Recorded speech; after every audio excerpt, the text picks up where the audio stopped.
Bayır Bucak'ın önemli şairlerinden Ali Molla Musa'yla şairce bir sohbet edelim dedik. Bir ondan bir benden böyle güzel şiirleri sizlere aktarmak istedik. Aşığın yüreğine sağlık. İki kardeştir ayrılmaz. Halep ile Bayır Bayır Bucak. Bucak.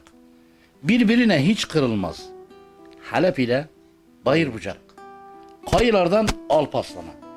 Bakın değişmeyen kana. İkisi de yakın cana. Halep ile Bayır Bucak. Mevlam vermesin kederi. Burçtan Çoban Bey'den beri.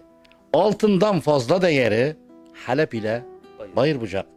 Yeni bir tarih yazacak. Düşmana kabir kazacak. Selam olsun kucak kucak. Halep ile Bayır Bucak. Mevlam huzur versin bize. Bülbül konsun gülümüze. Molla Musa kurban size. Halep ile Bayır Bucak. Diline sağlık. O zaman Adil Şan da geri kalır mı? Dedi ki, Kızıldağ'dan akar azgın selleri. Ne güzeldir Bayır Bucak elleri. Fırıllıktan eser serin yerleri. Ne güzeldir Bayır Bucak elleri. Sulayıp ve turunç denize bakar. Burcistan'da bülbül ötüşüp şakar. Güzeller başına hep reyhan takar. Ne güzeldir Bayır Bucak elleri. Bayırda koyun kuzular yayılır.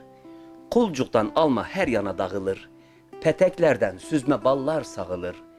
Ne güzeldir Bayır Bucak elleri. Bucakta ağalar paşalar yaşar. Bödrüsü pınarı çağlayıp coşar. Hafız ağa herdem imdada koşar. Ne güzeldir Bayır Bucak elleri. Dağları karaca, çam ile meşe. Havası insana veriyor neşe. Selamlar söyleyin hep dosta eşe. Ne güzeldir Bayır Bucak elleri. Adil Şan över Bayır Bucak'ı. Bayır Bucak bize ana kucağı. 1000 yıldır sönmeyen Türkmen ocağı. Ne güzeldir Bayır Bucak elleri. Sevdiğim, fidan olup bahçelara dikilsem, dallarımda sen olurdun sevdiğim. Bahar olup çiçek çiçek açılsam, güllerimde sen olurdun sevdiğim.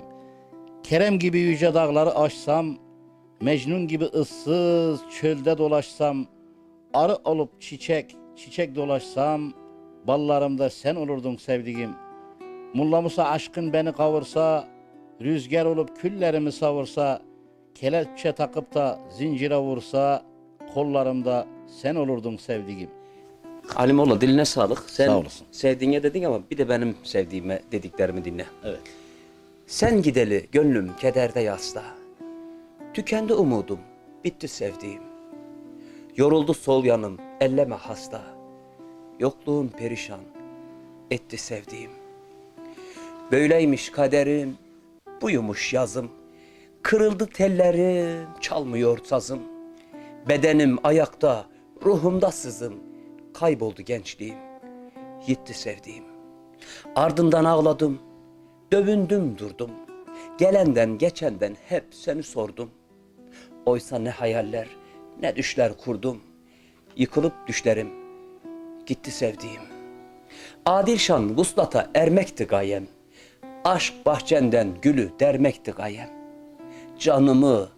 Canımı uğruna vermekti gayem. Bak peşinden ecel, yetti sevdiğim, yetti sevdiğim.